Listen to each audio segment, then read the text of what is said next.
Miksi teidän somemarkkinointi ei toimi? Monesti yritysten somemarkkinoinnissa ollaan kovin kapeakatseisia.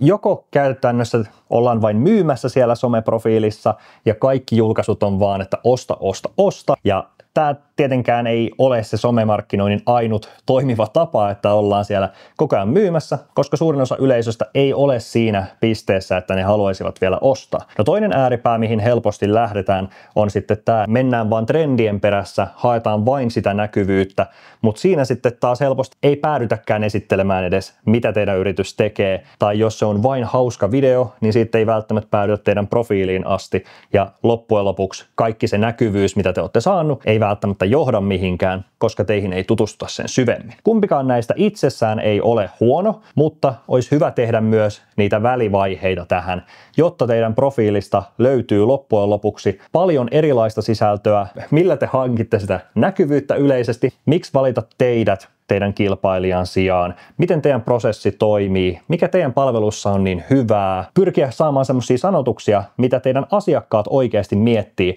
siinä ostoprosessin aikana. Eli loppukädessä te voitte kohdella sitä teidän someprofiilia kovinkin paljon samalla tavalla kuin nettisivuja, mutta älkää unohtako sitten, että pitää silti olla kiinnostava se sisältö.